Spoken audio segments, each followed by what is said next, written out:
Daddy హోమ్తో పాటు పూజా international school పిల్లలకు అన్ని విధాలా తమ వంతుగా తోడ్పాటు అందిస్తూ ముందుకు సాగుతున్న తమ పట్ల దుష్ప్రచారం చేస్తూ భయాందోళనకు గురి చేస్తున్న వారిపై తగిన చర్యలు చేపట్టాలని హోం నిర్వాహకులు తెలిపారు.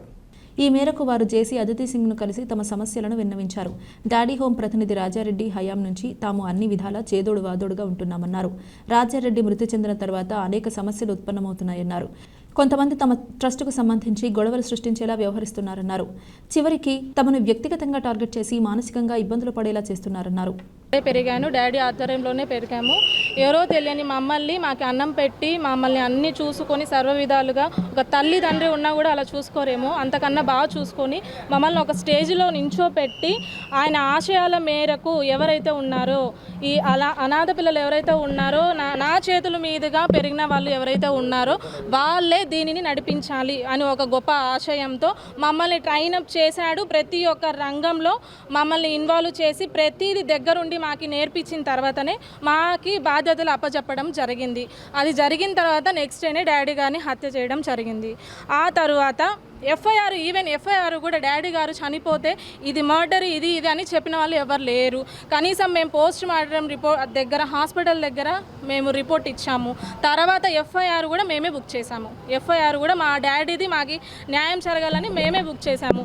తర్వాత కలెక్టర్ గారు మళ్ళీ ఆ ప్రొసీడింగ్స్ ఆర్డర్ ఇవ్వడం జరిగింది. తర్వాత కమిటీలో ఉన్న వాళ్ళందరూ వచ్చేసి ప్రెస్ మీట్ పెట్టడం జరిగింది. పేరెంట్స్తో మాట్లాడారు, భరోసా ఇచ్చారు. మేము ఉన్నాము, భయాందోళన చెందొద్దండి. ముందు రాజారెడ్డి గారు ఉన్నప్పుడు ఎలా జరిగిందో ప్రతి ఒక్కటి అలానే జరుగుతుందని పేరెంట్స్కి పిల్లలకి అందరికీ భరోసా ఇవ్వడం జరిగింది. ఆ తర్వాత మేము ట్రస్ట్లో జరిగే వ్యవహారాల గురించి ప్రతిదీ మేము కృష్ణబాబు సార్ దృష్టికి తీసుకెళ్ళాము, ప్రతిదీ చెప్పాము.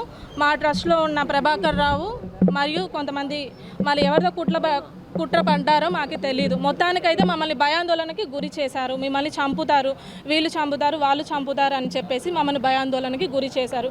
కనీసం మాకు ముందు రోజు కాల్ చేసి ఇందులోని సభ్యులు ఎవరన్నా కూడా మాకు చెప్పలేదు. కనీసం వాళ్ళ పోస్టులు ఏంటి, క్యాడర్లు ఏంటన్నా కూడా మాకు చెప్పలేదు. కనీసము మేము రాజారెడ్డి డాడీ గారు ఉన్నప్పటి నుంచి ప్రతి ఒక్క రూపాయి మన ట్రస్ట్ అకౌంట్లోంచే ప్రతి ఒక్క స్టూడెంట్కి కానీ ట్రస్ట్లో జరిగే వ్యవహారాల పేమెంట్స్ చెల్లింపులు కానీ అన్ని అకౌంట్లోంచే మనము పంపిస్తున్నాము.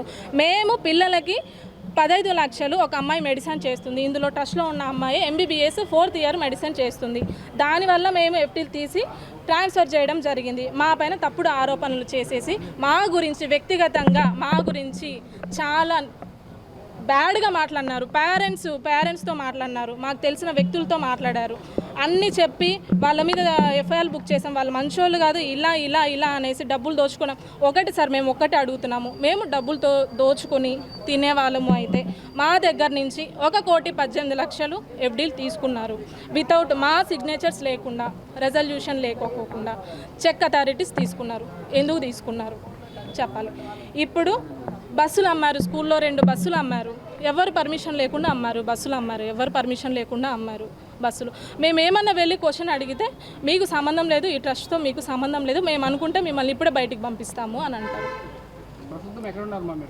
మేము పూజా ఇంటర్నేషనల్ స్కూల్లోనే ఉంటున్నాం సార్. డాడీ గారు ఉన్నప్పటి నుంచి పూజా ఇంటర్నేషనల్ స్కూల్లో జరిగే వ్యవహారాలన్నీ మేమే చూసుకుంటా ఉన్నాం సార్. అది కలవలేదు సార్. ఆర్డీఓ గారు 2 సార్లు మీటింగ్ పెట్టడం జరిగింది. ఆర్డీఓ సార్ని పంపించడం జరిగింది. డైరెక్ట్గా వచ్చి కలెక్టర్ గారిని కలవలేదు. ఇష్యూ డాడీ గారు చనిపోయిన మరుసటి రోజు వచ్చి కలిసాము సార్. కమిటీ ఫామ్ చేసిన తర్వాత మేము కలవలేదు సార్. వచ్చి మమ్మల్ని కలవడానికి కూడా అవకాశం ఇప్పలేదు వాళ్ళు. మొత్తానికి మీకు కమిటీలో ఈ ట్రస్ట్లో ఎప్పటి నుంచి గొడవలు స్టార్ట్ అయ్యాయి? అసలు ఈ గొడవలు స్టార్ట్ కావడానికి కారణం ఏంటి? గొర్రె శ్రీనివాసులు అనే ఆయనే మాకు గొడవలు పెట్టాడు సార్. వాళ్ళకు ఇప్పుడు మాకు హెల్ప్ చేయడానికి వచ్చిన వ్యక్తుల నుండి ఆ ఫ్యామిలీ నుంచి వాళ్ళకి తెలుసు, వాళ్ళు వీళ్ళకి తెలుసు అనేసే వ్యక్తి మమ్మల్ని భయభ్రాంతులకు నాకు చెప్పి కవిత ఇట్లా ఉండి ఇట్లా చేయండి అట్లా చేయండి అని ఫోన్ కాల్స్ చేసి బెదిరించి ఇట్లా చేయడం జరిగింది సార్. ఆయన డాడీ హోమ్లో 68 మంది పిల్లలు ఉన్నారు సార్. HIV ఇన్ఫెక్టెడ్ పిల్లలు, రేప్ విక్టిమ్స్ పిల్లలు ప్లస్ వృద్ధులు మొత్తం అందరు కలిసి. డాడీ హోమ్ 52 ఎకరాలు ఉంటుంది. పూజా ఇంటర్నేషనల్ స్కూల్ 18 ఎకరాలు ఉంది సార్.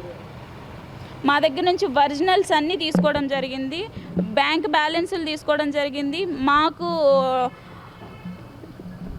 ఏమీ పేపర్ పాస్ చేయకోకుండా, బ్యాంకులో రెజల్యూషన్స్ పాస్ చేయకోకుండా బ్యాంక్ చెక్ అథారిటీస్ కూడా మార్చుకున్నారు. ఎందుకు? వాళ్ళకు డబ్బున్న పవర్తో అంట. ఏడ న్యాయం ఉంది సార్? నన్ను డాడీ గారే చైర్మన్గా నియమించినారు.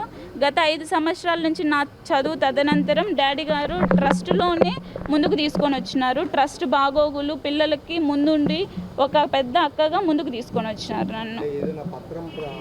అవును సార్, రిజిస్ట్రేషన్ డాక్యుమెంట్ అయింది నాకు చైర్పర్సన్గా అయినప్పుడు. తర్వాత నన్ను భయాందులకు గురి చేసి బెదిరించి వాళ్ళు మళ్ళా రిజిస్ట్రేషన్ చేసుకోవడం జరిగింది. బుషెట్టి రాము, గొర్రె శ్రీనివాసులు, జొన్నలగడ్డ రవీంద్ర, కిరణ్మయ్ అనే చిన్నజీవ స్వామి ఆధ్వర్యంలో ఉన్న కిరణ్మయ్ అనే ఆమె ప్లస్ విష్ణుస్వామి. అది ఫ్యామిలీ నుంచి మీకు చంపుతారు, మిమ్మల్ని థ్రెట్ చేస్తారు, అట్లా చేస్తారు, ఇట్లా చేస్తారు అనేసి.